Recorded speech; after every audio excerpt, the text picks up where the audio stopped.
Hey everybody, it's Dr. Rindy. Welcome to the next episode of WIALD, What I Am Learning Daily, where you are welcomed into my personal learning lab. This particular week, I'm focusing on a presentation I attended as part of the Microbiome Summit that's being hosted by Lucy Mailing, Dr. Lucy Mailing. I want to give her a quick shout out because she's doing some amazing stuff with microbiome research. And this particular lecture that I attended had to do with one of my favorite topics, low fiber versus high fiber diets and its impact on inflammation in the gut. This was done by Dr. Martens of the University of Michigan. He conducted this research on rodents. However, it had some interesting takeaways to help clinically. So first, some backdrop on the microbiome that I think is relevant to this lecture. Bugs feed on all types of nutrients. They can feed on fat, they can feed on carbohydrates and proteins, and also can feed on mucin, which is mucus from the intestinal lining or mucus that's produced.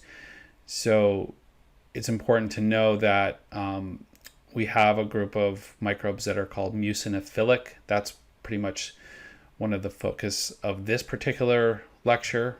If there's too much mucus degradation, it can kind of go into the intestinal lining. However, some mucus degradation can be appropriate and helpful in certain scenarios. So let's go into what we learned.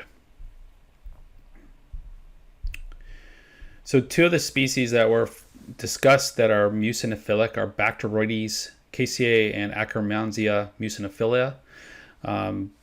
There's more you can learn about these particular bugs, but I think the important takeaway is both of them feed off mucus. And Akkermansia mucinophilia is widely talked about in the research.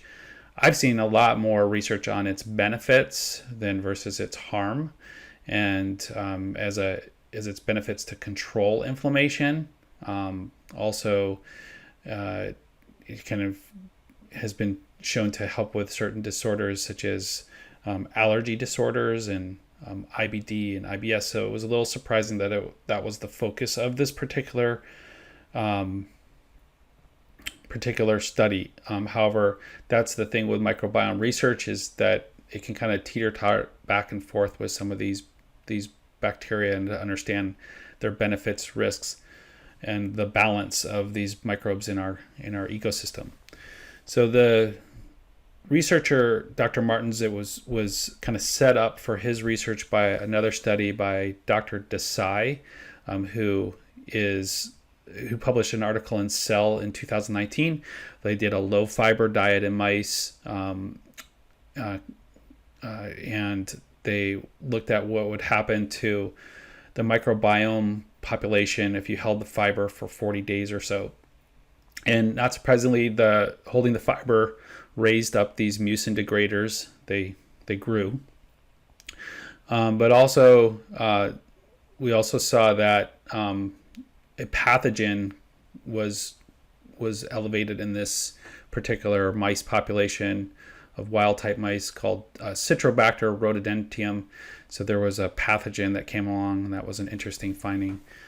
So the research took this kind of concept and they applied it to an IBD model. And in IBD, there's many genetic pathways that have been discussed to be associated with IBD that are related to immune regulation. One of them is FUT2, which we talk about a lot with intestinal lining.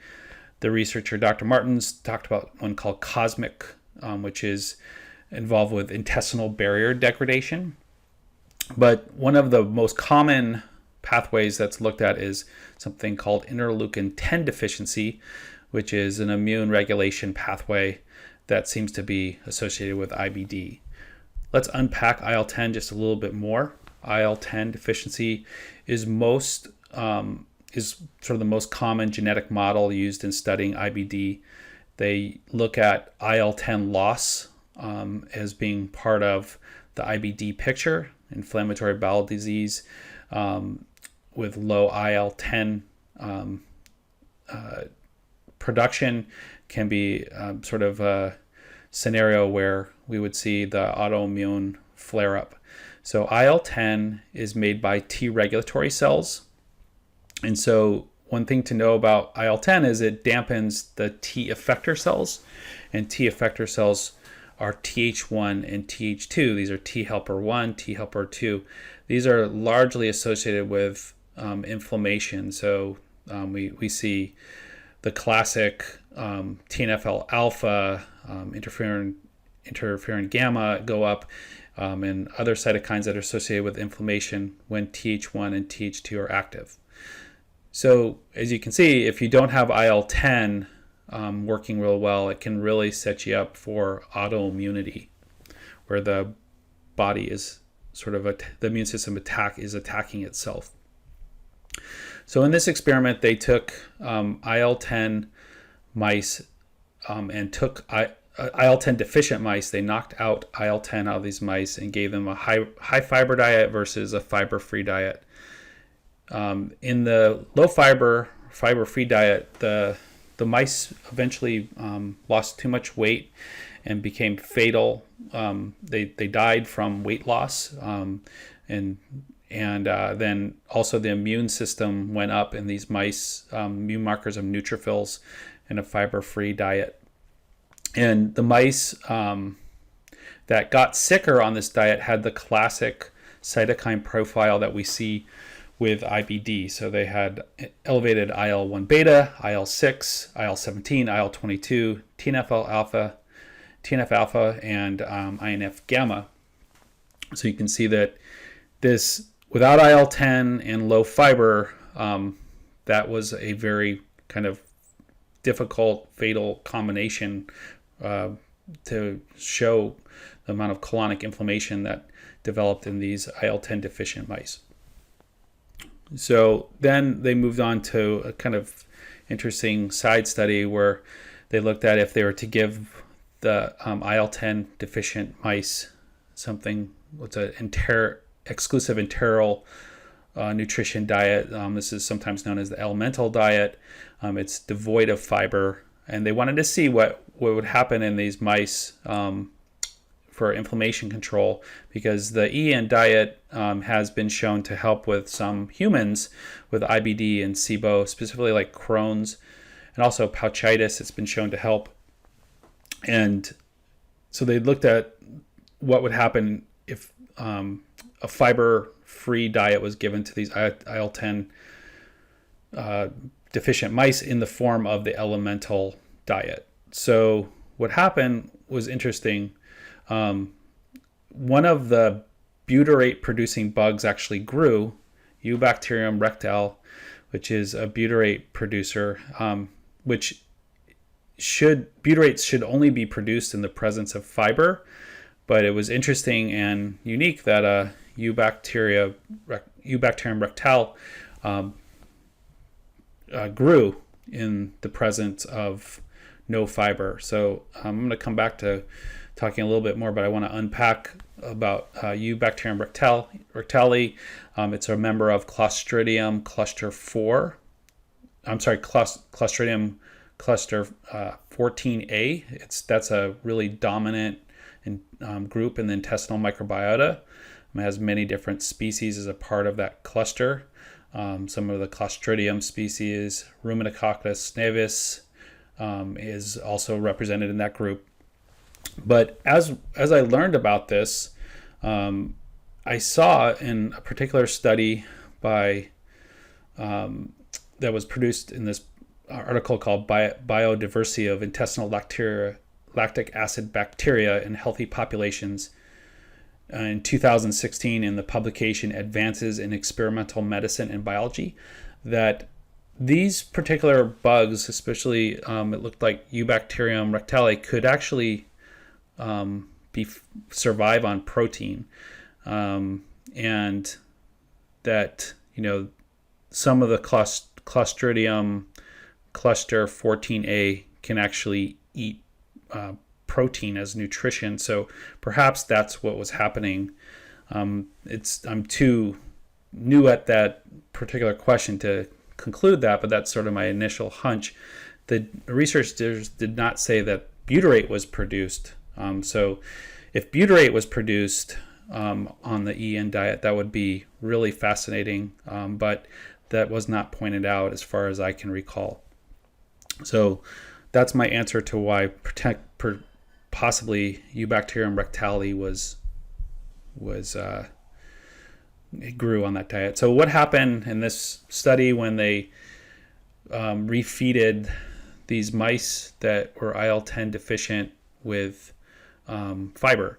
Well, one thing that was up in these particular mice while they were flaring was fecal lipocalin, which is a marker of intestinal inflammation, and it remained elevated while fiber was being added, but then it slowly decreased. So this is a really good clinical pearl for me. Is the switch takes time. If you're kind of adding nutrition into a diet, like say someone's flaring and they're holding off nutrition, it takes time to see inflammation come down with fiber introduction. So, but in these particular mice, they added apple, oat fiber, wheat fiber, and the disease started to blunt. So, Dr. Martens discussed how that perhaps a low fiber fingerprint is elevated Akkermansia muciniphilus, and the Bacteroides casei, maybe if they're elevated, that could be a low fiber fingerprint. I'm sort of, in humans, I'm not quite sure I see that with the stool test that I do, but it is an interesting concept. And also I can only imagine that the longer we avoid fiber, the more these bugs really become elevated and potentially could cause problems like intestinal permeability, even in people without IBD, in IBS patients or general population. So it does bring to me some questions as to how much Akkermansia muciniphila is beneficial, and along those lines, how much Bacteroides casei is beneficial, and under what circumstances are they helping us and hurting us. And again, I'm not 100% clear why butyrate producers would grow in the absence of fiber, but I'm guessing that at least they can derive some of their nutrition from protein. And what would happen if people were starving themselves of fiber for 6 months or more? That's a big question on my mind. And, so the kind of, as a naturopath or functional medicine doctor, I'm kind of always looking at balance. And what I take away from a study like this is what's true in a short-term stressor might be that the body may try to bring homeostasis to an environment, and we might see some benefits from certain microbes, but long-term stressors, those particular microbes might turn against us. So it's really important to always think about timeline and sequencing in our clinical thinking, and just try not to think about things as like a snapshot in a moment, but to think about, well, what would happen as a rhythm over time in this scenario. So that's my takeaway. I really enjoyed this lecture, and I'm enjoying sharing my learning with you. So please tune in next time for the next episode of WIALD.